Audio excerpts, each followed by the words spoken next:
The stagecoach rattled to a stop in a cloud of dust, and Prudence Saunders clutched her small suitcase tighter against her chest.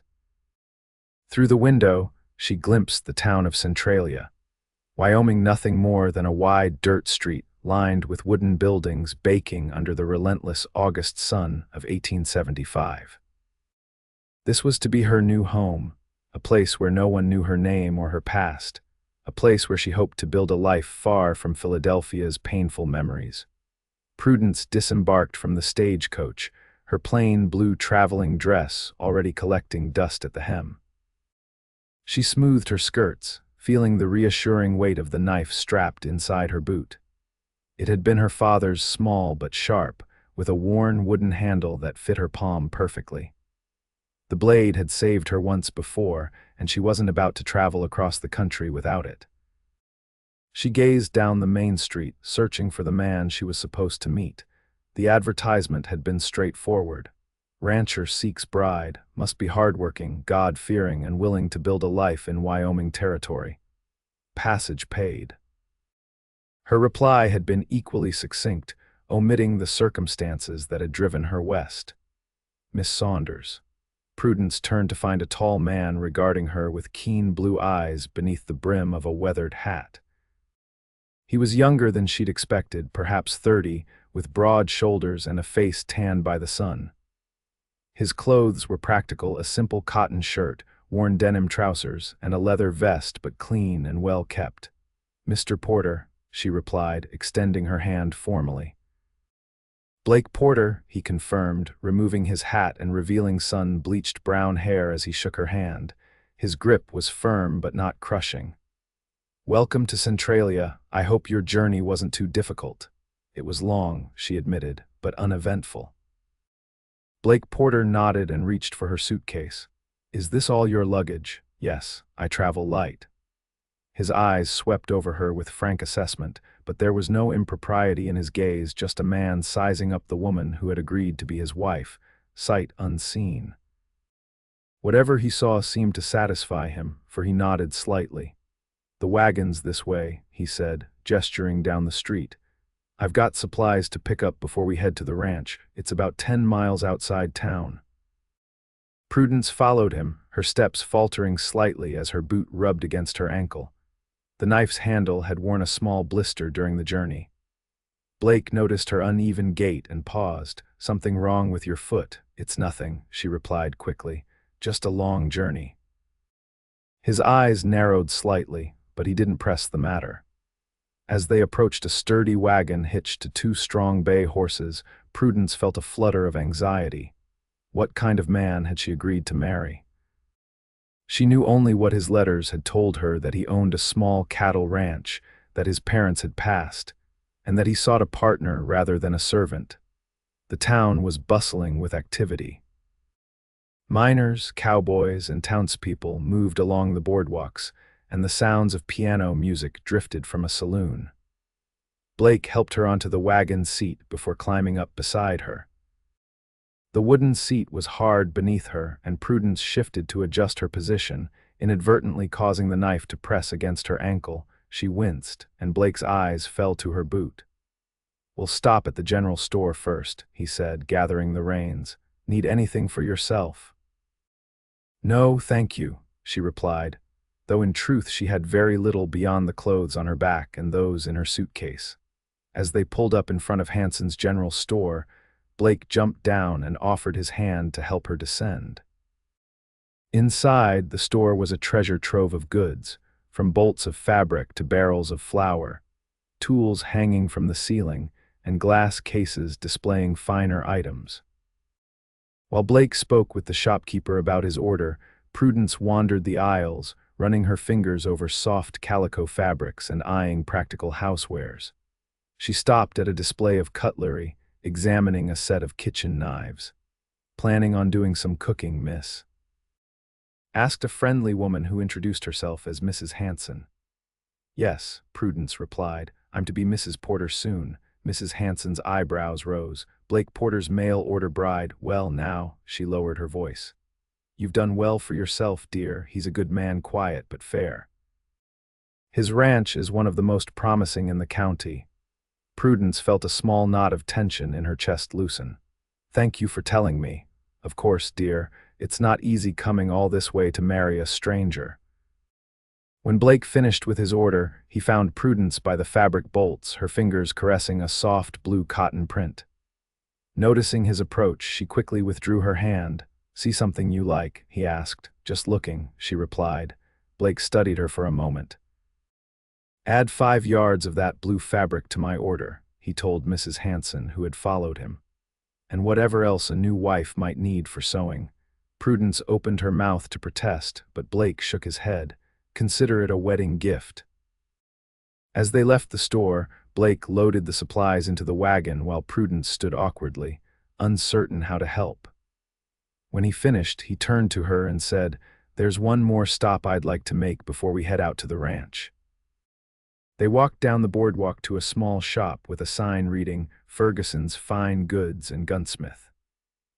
Inside, the walls were lined with rifles and pistols, while glass cases displayed knives, watches, and other valuables.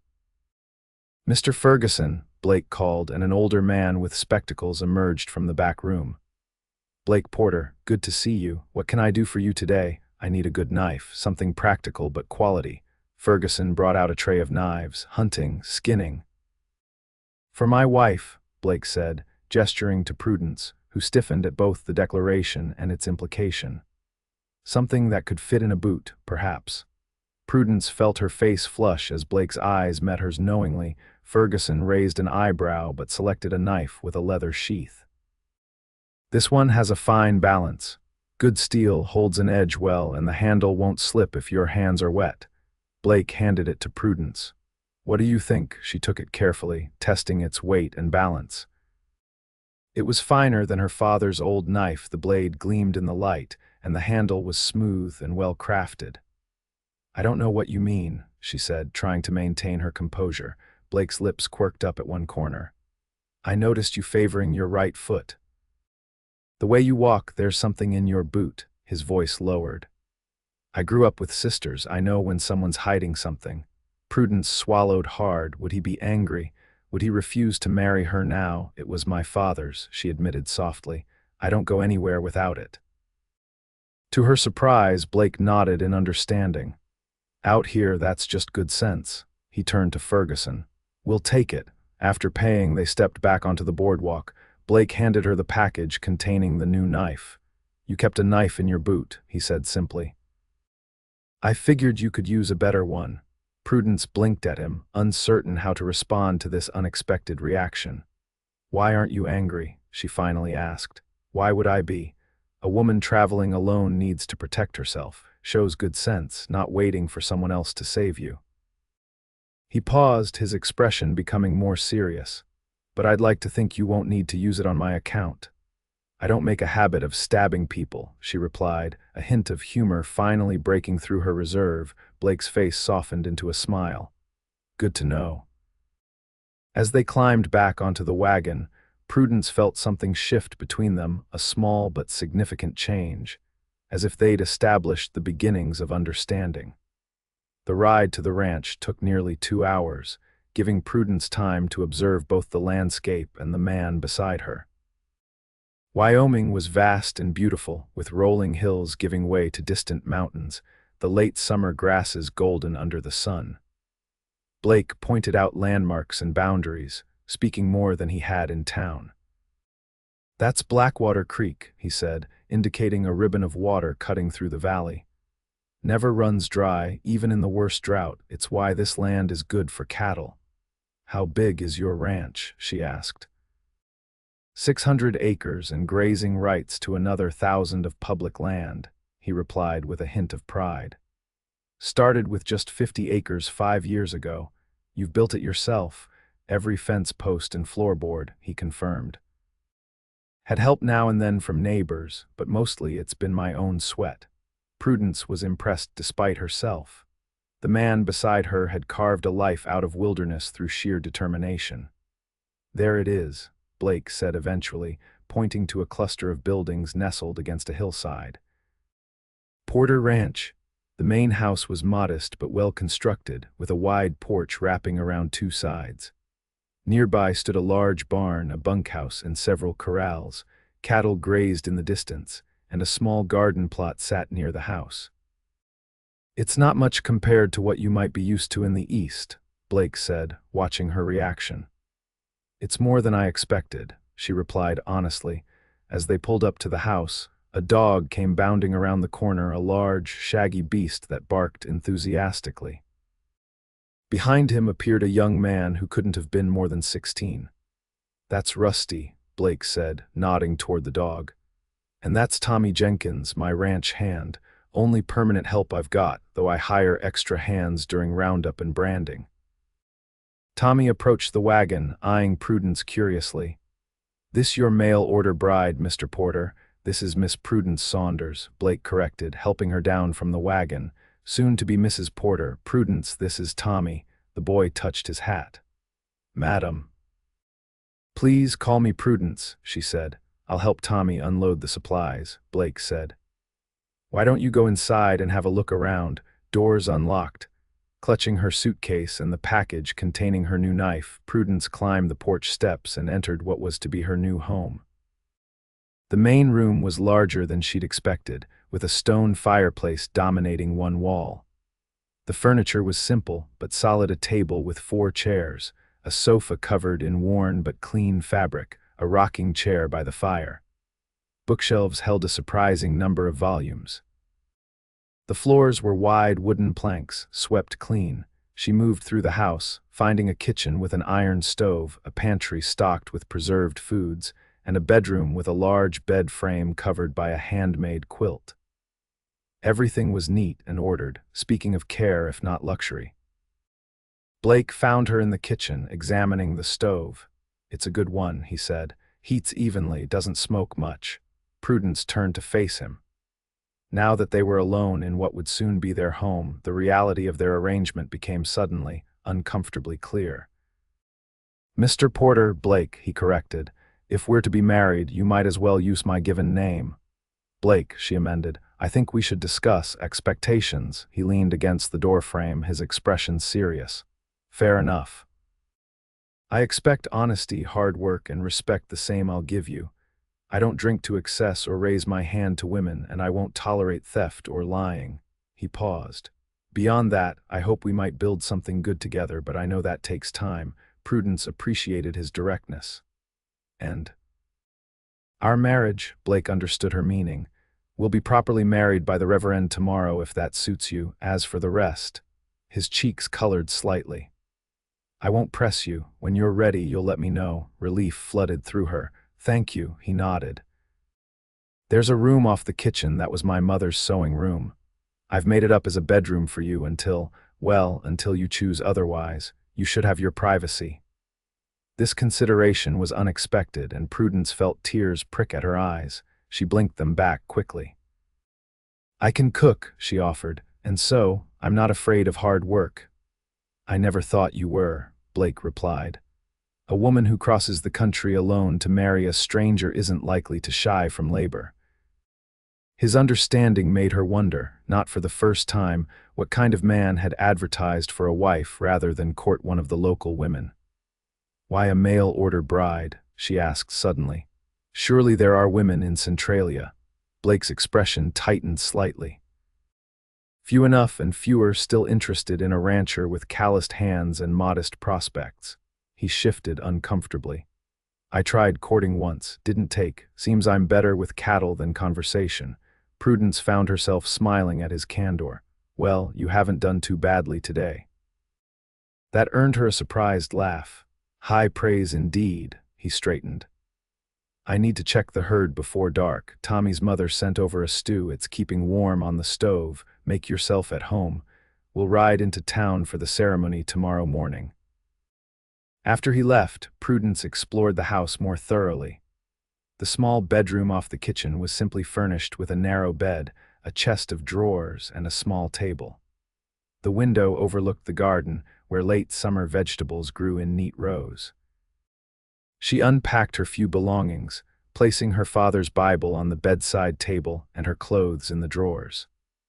The new knife she set carefully beside the Bible, removing her father's worn blade from her boot and placing it alongside the new one. That evening, they ate together at the kitchen table, joined by Tommy. The conversation was halting at first, but as the meal progressed, Prudence began to draw out both males with questions about the ranch and their lives. "Been working for Mr. Porter going on 2 years now," Tommy explained through a mouthful of stew. "Pa got the consumption, and we needed the money. Mr. Porter gave me a fair wage and lets me send most of it home to Ma." Blake seemed uncomfortable with the boy's praise. "Tommy's a good worker. Has a way with horses. Are there many women in Centralia?" Prudence asked. Tommy grinned. "Not many unmarried ones, madam, mostly wives and widows and a few working girls at Miss Kitty's place." At Blake's sharp look, the boy blushed. "Not that I'd know about that." Prudence suppressed a smile. "And children, is there a school?" "Got a schoolhouse," Tommy confirmed. "Teachers Miss Watkins, real strict but fair. About 20 kids attend when their folks don't need them for planting or harvest." As the evening wore on, Prudence found herself warming to both Blake and Tommy. There was an honesty to them that she found refreshing after the pretensions of Philadelphia society. When Tommy left for the bunkhouse, Prudence and Blake sat in awkward silence until she rose to clear the dishes. "I can do that," Blake said, standing to help. "We both can," she replied, and they worked together in silence, establishing a rhythm as she washed and he dried. "I should warn you," Blake said eventually, "the ceremony tomorrow won't be fancy. Reverend Johnson holds services in the schoolhouse on Sundays, but he can marry us at his home." "I don't need fancy," Prudence assured him. "Just legal." Blake studied her for a moment. "You're running from something." It wasn't a question, and Prudence stiffened. "What makes you say that? People come west for one of two reasons. They are either running to something or away from something." He set down his towel. "You don't strike me as the adventurous type dreaming of frontier life." Prudence considered deflecting but opted for a partial truth. "My father died 6 months ago. There was nothing left for me in Philadelphia." Blake accepted this with a nod, though his eyes suggested he suspected there was more to the story. "Well, whatever you left behind, it's a long way from here." That night, lying in her narrow bed, Prudence listened to the unfamiliar sounds of the Wyoming night, the distant lowing of cattle, the chorus of crickets, the occasional howl of a coyote.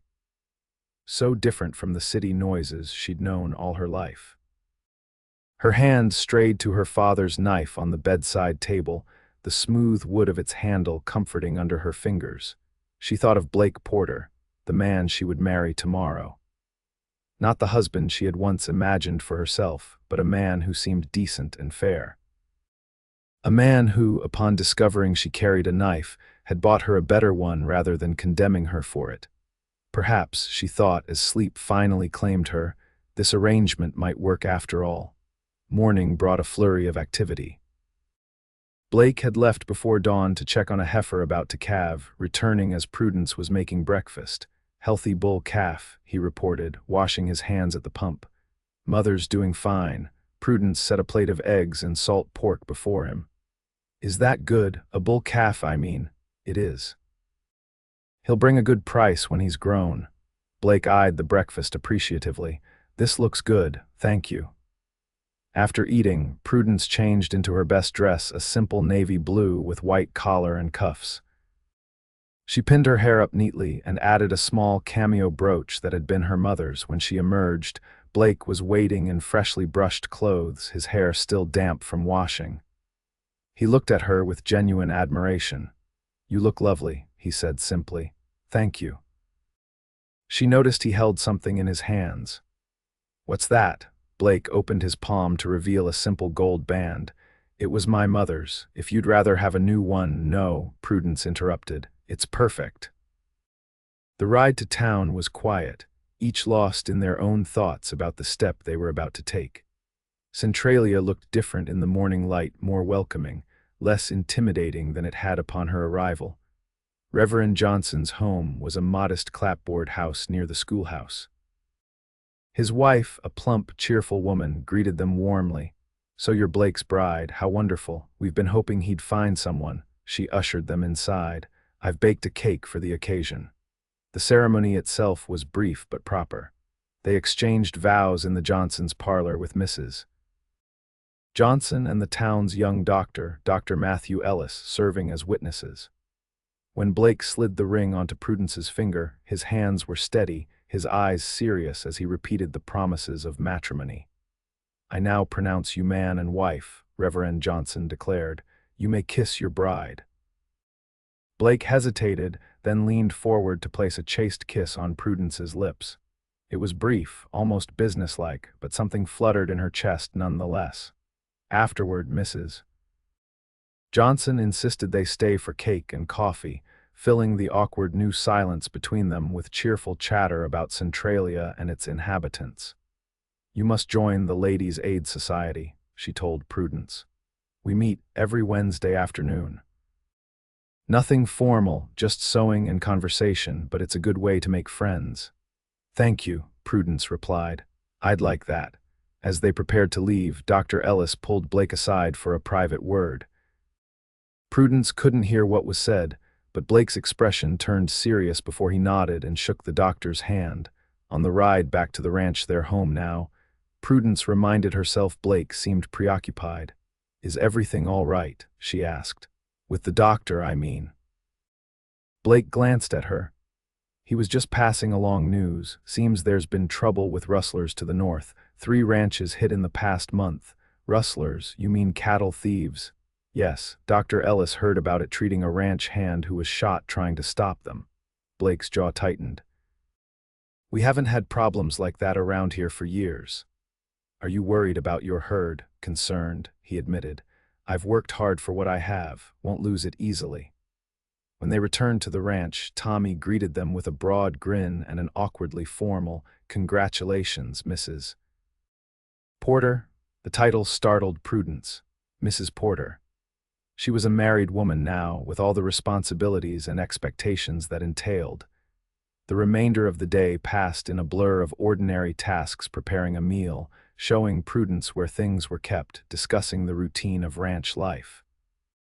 By evening, a new tension had settled between them as bedtime approached. After supper, Blake cleared his throat. "I meant what I said yesterday. The sewing room is yours for as long as you want it." Prudence nodded, relieved yet strangely disappointed. "Thank you." In the days that followed, they established a cautious routine. Blake rose before dawn to work with the cattle, while Prudence prepared breakfast and tended to the house and garden. They took their midday meal together when Blake's work brought him near the house, and in the evenings, they shared supper and conversation that gradually became less stilted. Prudence learned that Blake had a dry sense of humor that emerged when he was relaxed, and that he enjoyed reading history books in the evenings.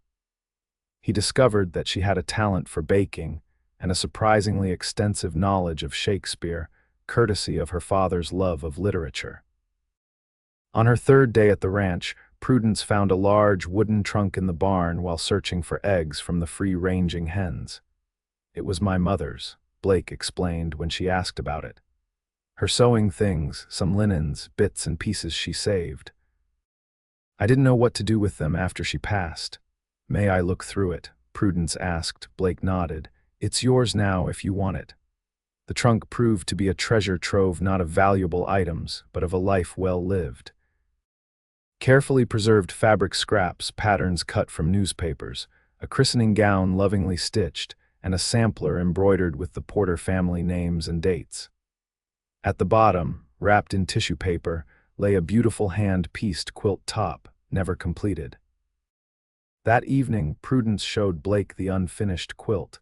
"Your mother had a gift. The stitches are so tiny and even." Blake's fingers traced the pattern gently. "She worked on this during her last winter, said it was for my bride someday."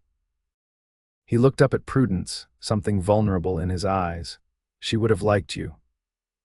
"I wish I could have known her," Prudence replied softly.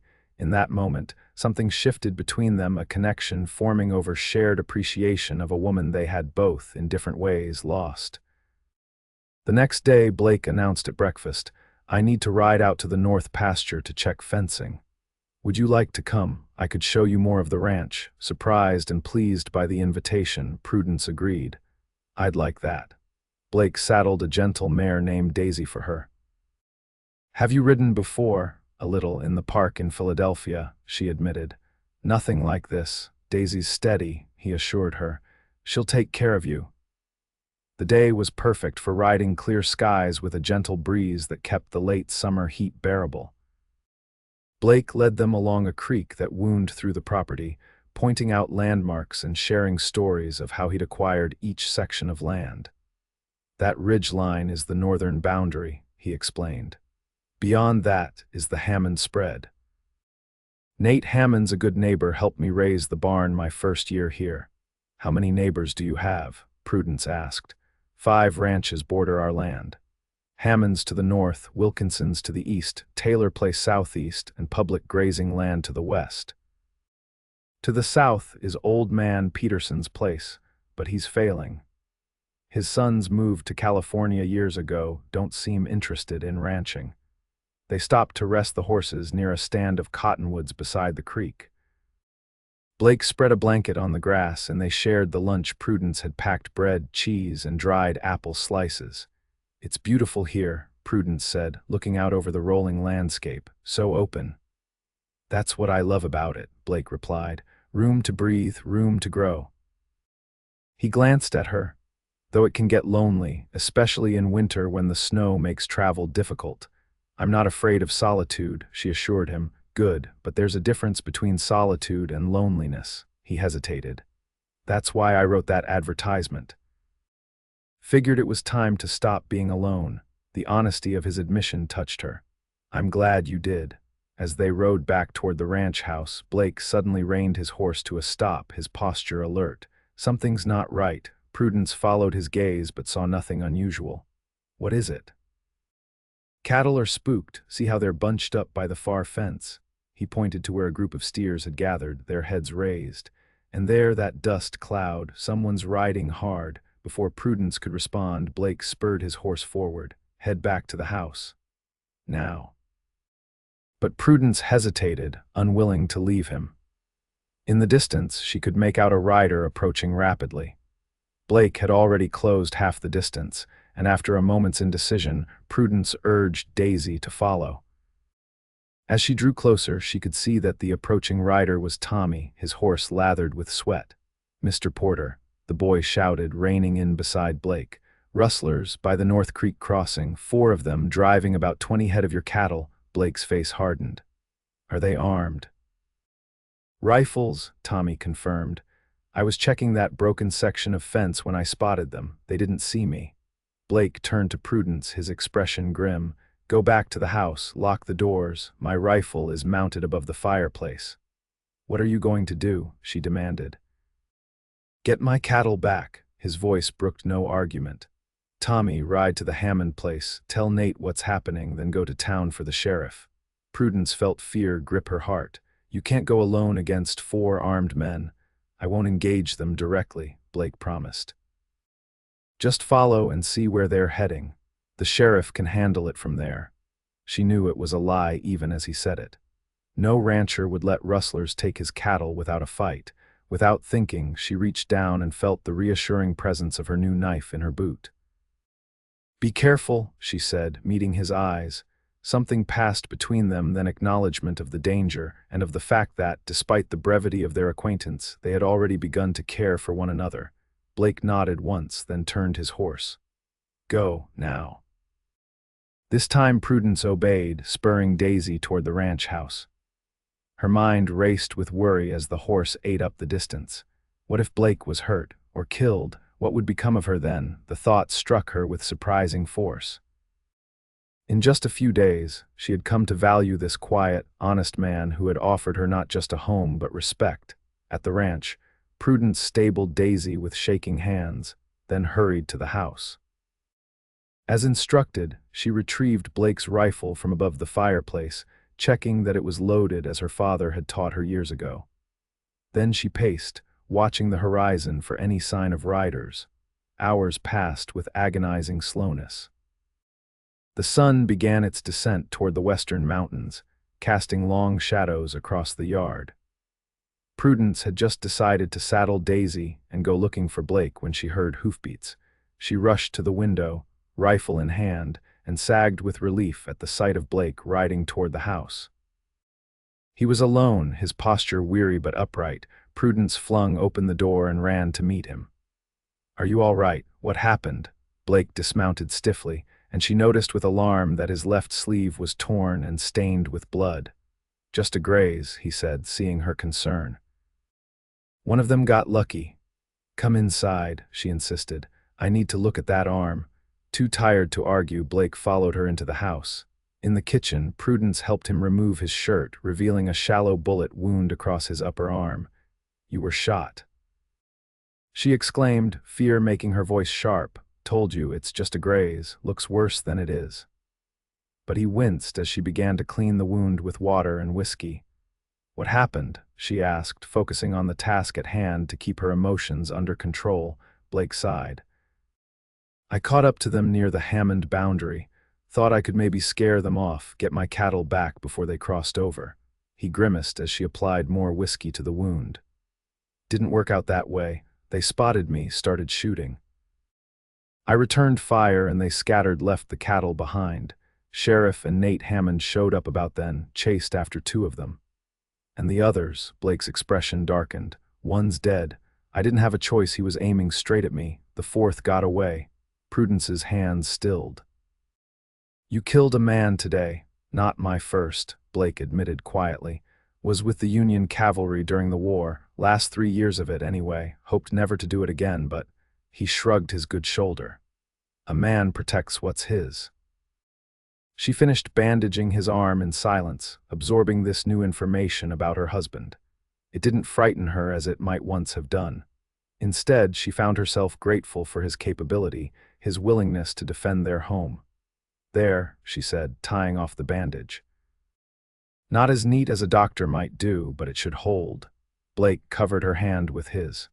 "Thank you." Their eyes met, and for a moment, neither moved. Then Prudence leaned forward and pressed her lips to his in a gentle kiss, their first real kiss since their wedding. When she pulled back, Blake looked stunned. "What was that for?" "For coming home safe," she replied simply. That night, Prudence moved her belongings from the sewing room to the main bedroom. When Blake raised an eyebrow in question, she said only, "Life's too uncertain to waste time." Their first night together as husband and wife was tender and awkward by turns, as they learned each other's bodies and desires. Blake was gentle, mindful of her inexperience, and Prudence found herself responding to his touch with surprising passion. Afterward, lying in his arms, she felt a contentment she had never expected to find in this arranged marriage. "Why did you really leave Philadelphia?" Blake asked in the darkness. Prudence tensed, then deliberately relaxed. Perhaps it was time for honesty. "My father was a respected physician," she began. "After my mother died when I was 12, it was just the 2 of us. He never remarried. When I turned 18, he introduced me to the son of a colleague, Edward Blackwell. Handsome, charming, from a good family. Father thought he would make me an excellent husband." She felt Blake's arms tighten around her protectively. But Edward had expectations of how a wife should behave, complete obedience, no opinions of her own.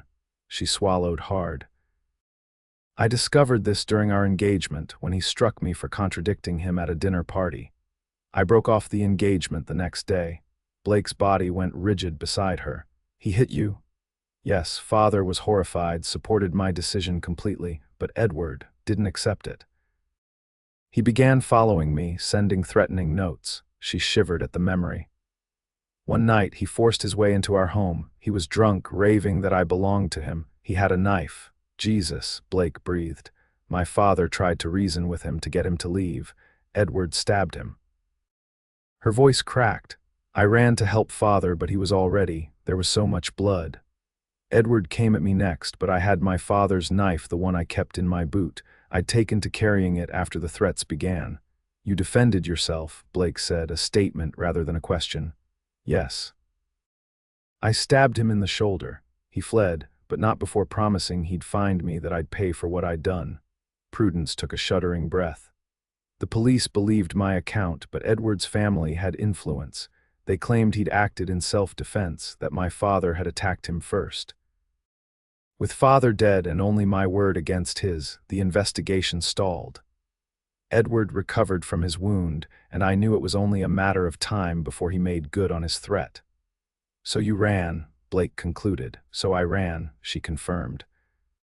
"Sold what I could, used the money to answer your advertisement, and traveled as far from Philadelphia as I could get."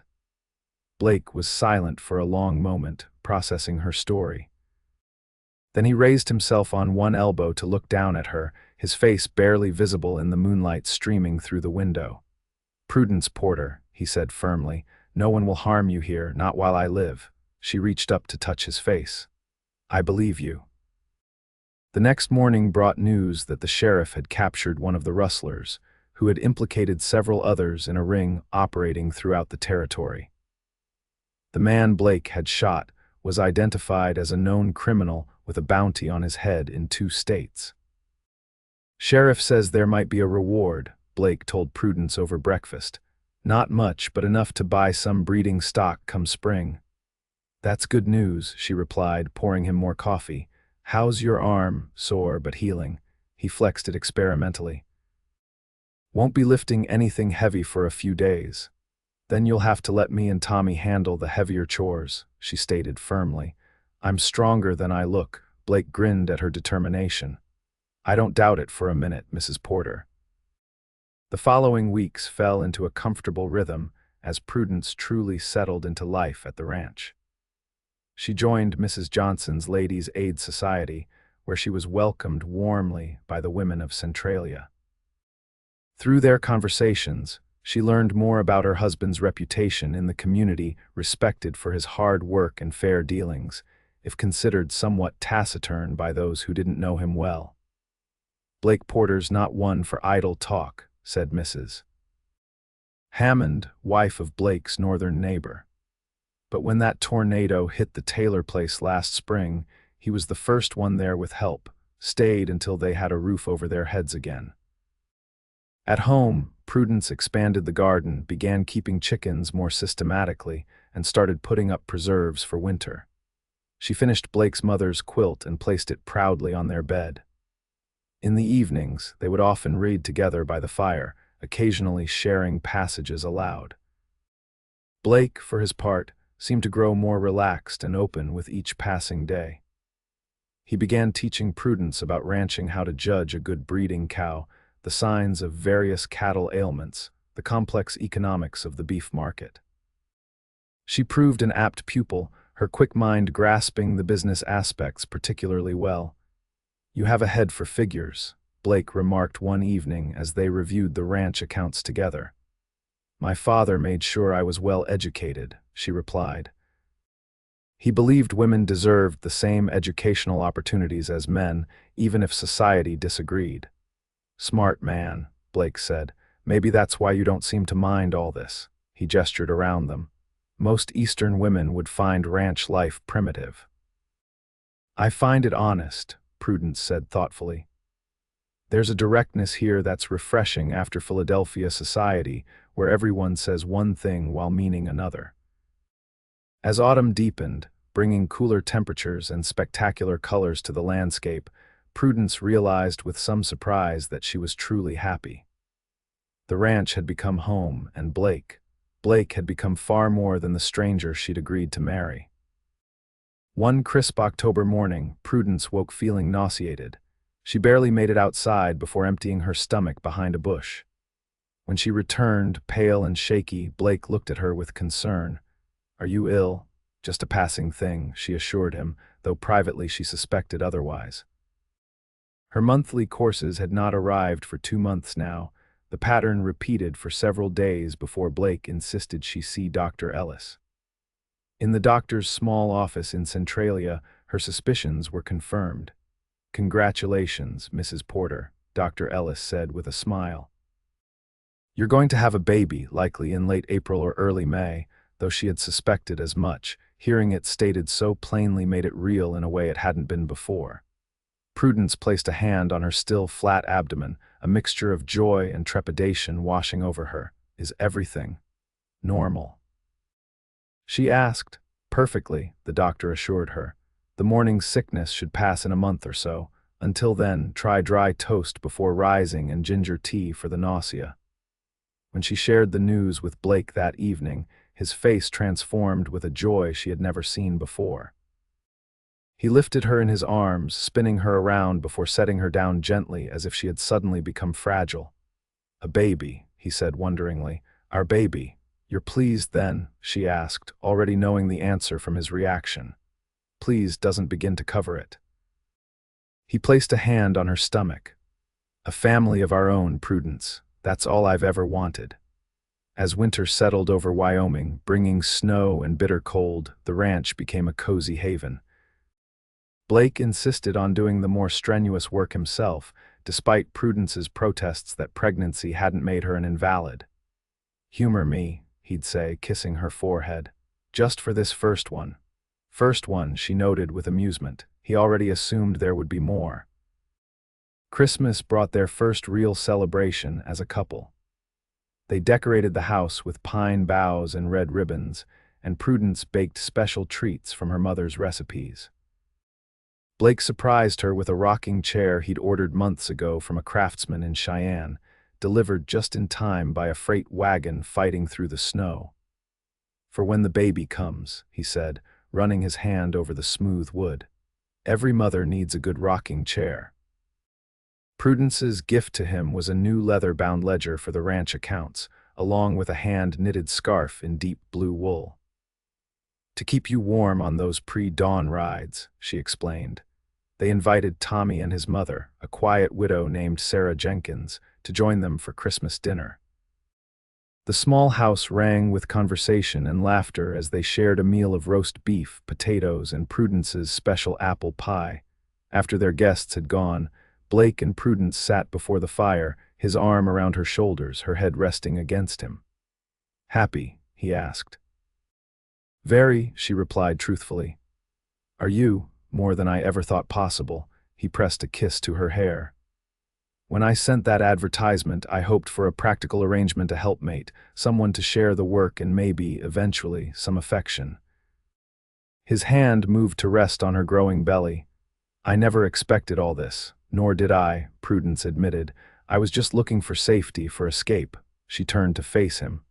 I found so much more. By February, Prudence's condition was clearly visible, her slender frame now sporting a definite roundness. The baby was active, especially at night, prompting Blake to joke that their child was already keeping ranchers' hours. One frigid evening, as a blizzard howled outside, they lay in bed listening to the wind rattle the windows. Prudence guided Blake's hand to a spot on her belly where the baby was particularly active. Feel that.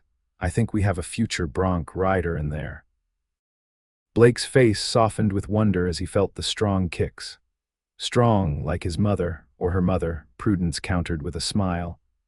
Would you prefer a son or a daughter? Healthy is all that matters, Blake replied seriously. Though I suppose a son would be helpful for the ranch eventually. He paused. What about you? I'd be happy with either, she said truthfully.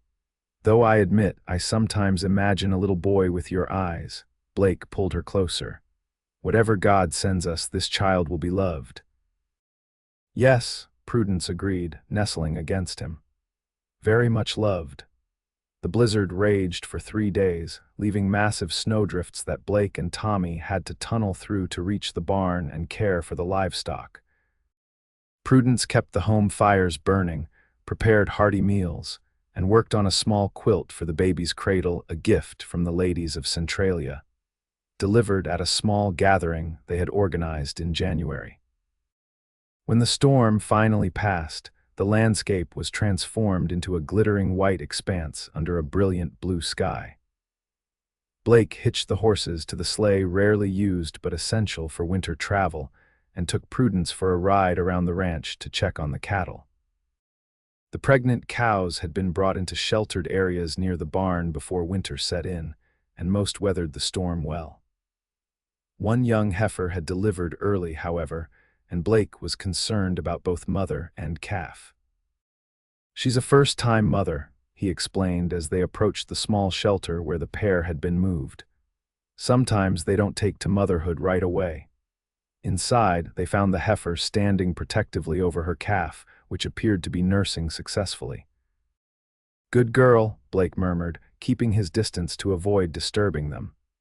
"She's figured it out." Watching the tender scene, Prudence felt a surge of emotion. In a few months, she would be a mother herself, responsible for a new life. The thought was both terrifying and exhilarating. "What if I'm not good at it?" she asked suddenly. "Being a mother, I mean." Blake turned to her in surprise. "You'll be wonderful." "But how do you know? I never had much of an example. My mother died when I was young." "I know because I've seen how you care for everything and everyone around you," he said simply. "How you nurture the garden, tend the sick calf, mend Tommy's shirts without being asked." He placed a hand on her cheek. "Love comes naturally to you, Prudence. The rest you'll learn as you go, just like that heifer there." His confidence bolstered her own, and she leaned into his touch. "Thank you." As spring approached, bringing mud and the first green shoots of new grass, Prudence's time grew near. Dr. Ellis had been alerted to expect a call, and Mrs. Hammond, who had assisted at many births, had promised to come when needed.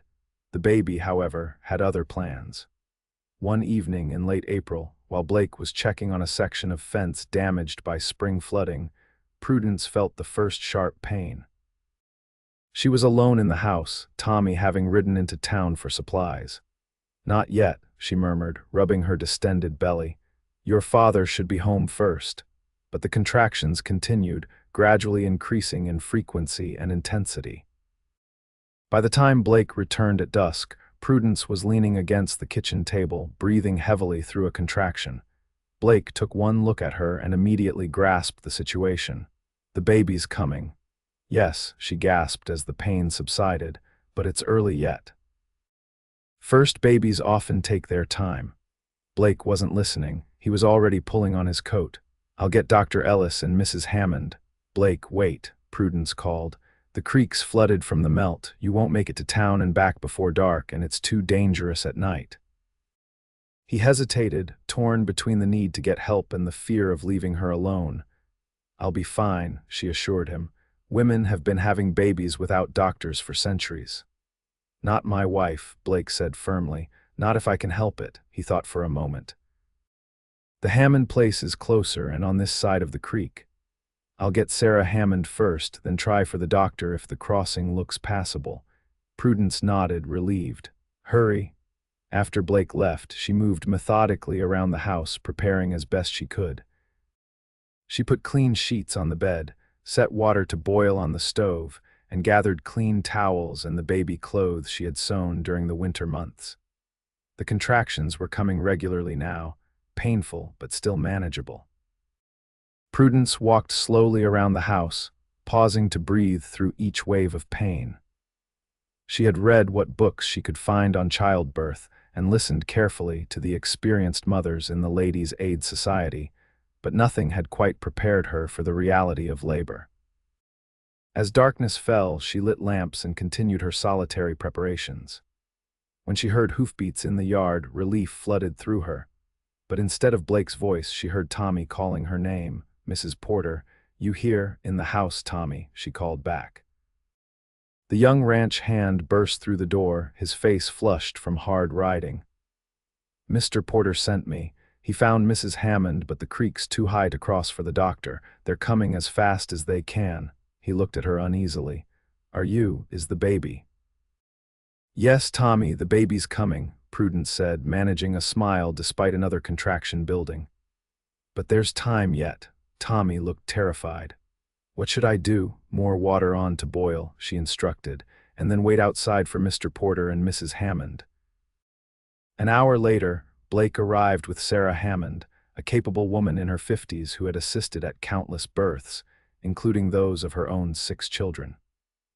She took charge immediately, examining Prudence and declaring that things were progressing normally. "The baby will likely come before dawn," she told Blake, who paced anxiously. "First ones usually take their time."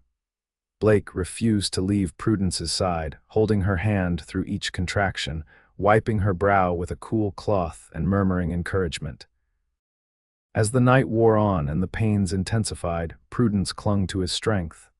"I can't," she gasped as a particularly strong contraction gripped her. "Blake, I can't do this." "You can," he insisted, his voice steady though his eyes betrayed his fear.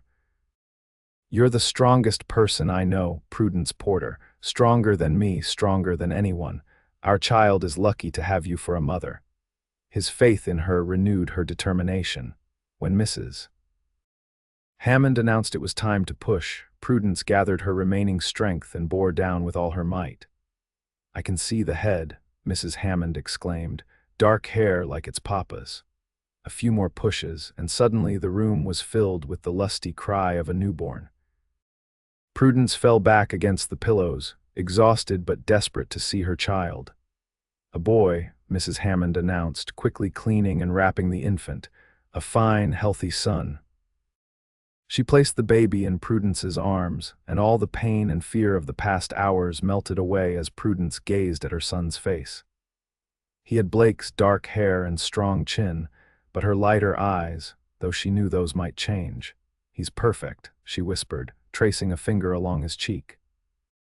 Blake sat beside her on the bed, his arm around her shoulders, his eyes never leaving their son's face. "He is, just like his mother." "What shall we name him?" Prudence asked. They had discussed names but hadn't settled on any.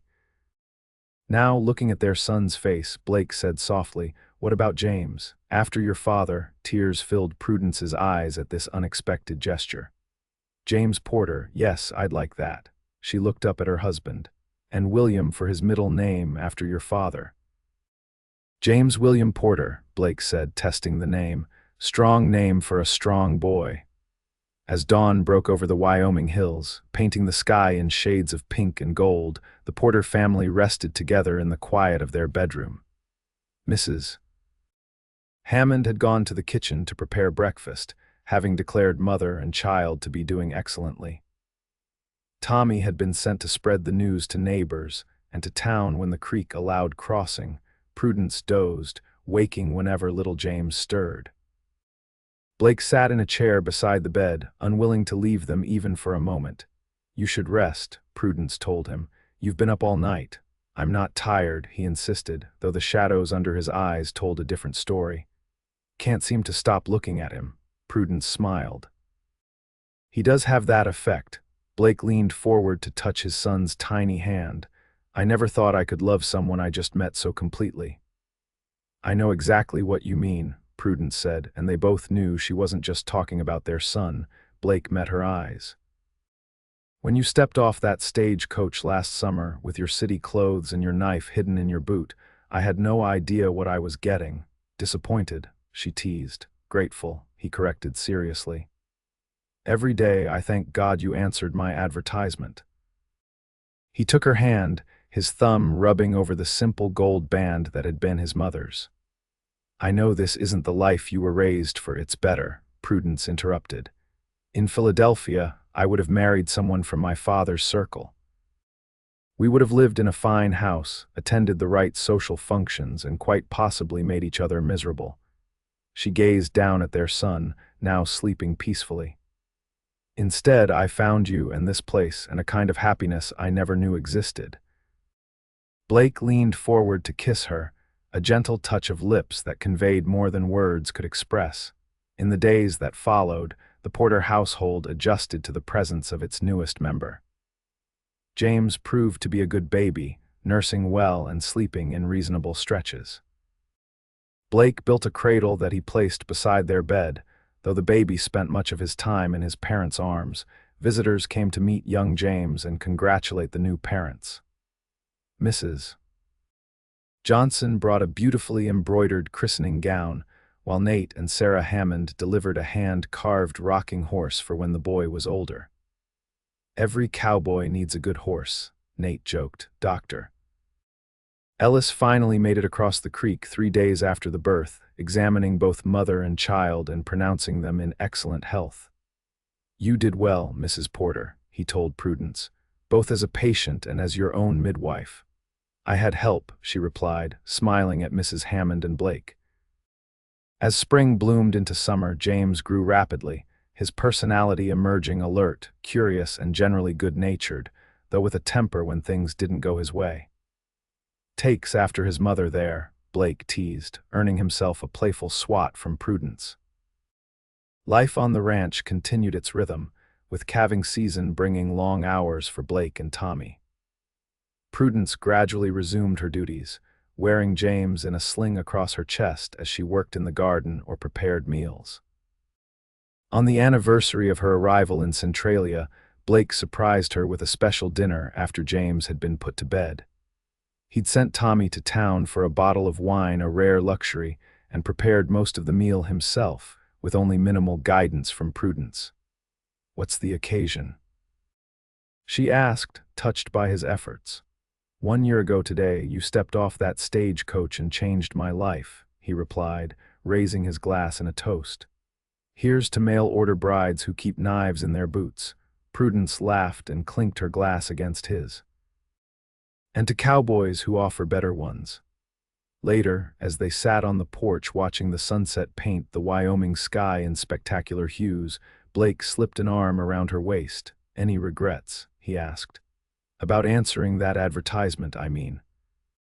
Prudence leaned her head against his shoulder, thinking of all that had transpired in a single year, the fear and uncertainty of her arrival, the gradual building of trust and affection, the deep love that had grown between them, and now their beautiful son sleeping inside.